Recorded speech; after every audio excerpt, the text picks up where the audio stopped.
कश्मीर मां ख़बर ॾींदा हलूं त कश्मीर जे नौजवान रांदीगर ऐं क़ौमी हीरो मोहम्मद उमर खान पठान मलेशिया में थियल ताइखो इंडो इंटरनेशनल चैंपियनशिप में शानदार कारकर्दगी जो मुज़ाहिरो कंदे 2 गोल्ड ऐं 1 ब्राउन मेडल पंहिंजे नाले करे पाकिस्तान ऐं ज़िले कश्मीर जो नालो आलमी सतह ते रोशन करे छॾियो।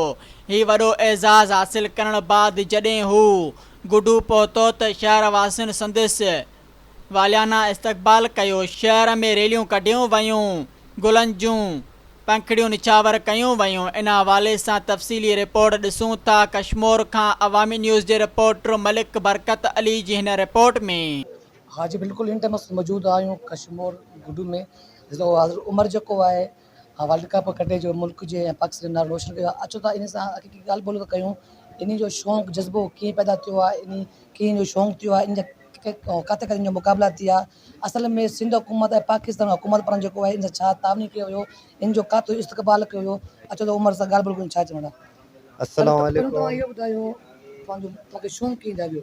अल्हम्दुलिल्लाह, अस्सलाम वालेकुम। मेरा नाम मोहम्मद उमर है। मैं इंटरनेशनल टाइकोंडो प्लेयर हूँ। 2023 से मैंने पाकिस्तान को रिप्रेजेंट किया था और 2025 में मैं आपको शौक़ के बारे में बताता हूँ कि शौक़ मेरा किस तरह हुआ। बस मेरे वालिद साहब कराची में थे, उस टाइम बहुत ज़्यादा बीमार थे, तो वालिद साहब मेरी एकेडमी से गुज़रे, कराची टाइकोंडो एकेडमी से, और मैं उस टाइम घर पे था। मुझे कोई शौक़ नहीं था, वालिद साहब को शौक़ था। उसके बाद अल्हम्दुलिल्लाह मुझे भी शौक़ हुआ।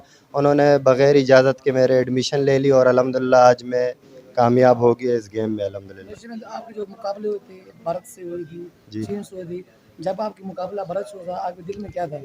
मेरे दिल में कोई खौफ नहीं था अल्हम्दुलिल्लाह। मैं एक मुसलमान हूँ और मेरे दिल में मेरे अल्लाह का नाम था और उसके मैंने जज्बे तोड़ दिए अल्हम्दुलिल्लाह। रिंग के अंदर मैं बहुत खुश था। मुझे ना कोई डर था ना कुछ था, बस यही था कि मुझे जीतना है। मेरा यही था कि जीतना है मुझे। पाकिस्तान गवर्नमेंट की तरफ से आपको कोई इस्तकबाल हुआ। पाकिस्तान गवर्नमेंट की तरफ से तो कोई इस्तकबाल नहीं हुआ। खैर कराची जैसे हम पहुँचे तो वहाँ बहुत ज़्यादा बारिश वगैरह थी, नहीं तो इस्तकबाल वगैरह होता मेरा ज़रूर।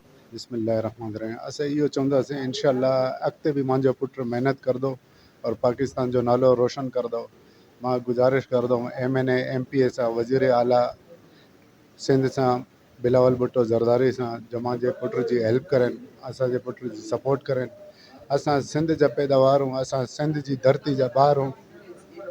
इहा मुंहिंजे कीअं ख़बर लॻो पहिरियों चेता जो पुट जेको आहे चीनी सां जेको आहे वर्ल्ड कप खटे चुको आहे, हुन टाइम केतिरो ख़ुशी महसूस थियो। वॾी ॾाढी ख़ुशी असांखे महसूस थी आहे जो उन पंहिंजे मुल्क जो नालो रोशन कयो, पंहिंजे ज़िले जो कश्मीर जो नालो रोशन कयो।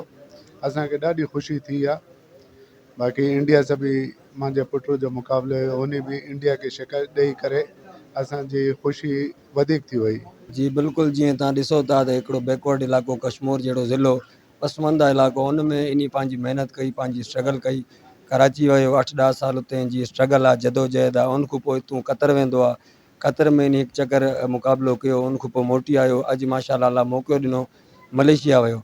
मलेशिया में माशाअल्लाह 3 मुल्कनि चाइना, इंडिया ऐं इंडोनेशिया खां खटे गोल्ड मेडल पंहिंजे नाले कया। असां गवर्नमेंट को अपील कयूं था त अहिड़े खिलाड़ियुनि खे नज़रअंदाज़ न कयो वञे, इन्हनि खे सपोर्ट कजे त हे अॻियां निकिरी अचनि, पंहिंजे मुल्क जो नालो रोशन करनि। मौजूदा हिते जेकी आवाम हुई उन्हनि पंहिंजे तरफ़ूं वॾे पैमाने ते इन जो इस्तक़बाल कयो। गवर्नमेंट को वरी असां अपील कयूं था त भरपूर तरीक़े सां इन जो प्रोटोकॉल कयो वञे। पाकिस्तान तरफ़ों इस्तक़बाल कुझु थियो आहे न, उन्हनि जे तरफ़ों कुझु बि न थियो। फ़िलहाल त अहिड़ी ॻाल्हि कोन्हे। सब्सक्राइब कयो अवामी न्यूज़ HD खे ऐं ताज़ा तरीन ख़बरुनि लाइ ॾिसंदा रहो अवामी न्यूज़ HD।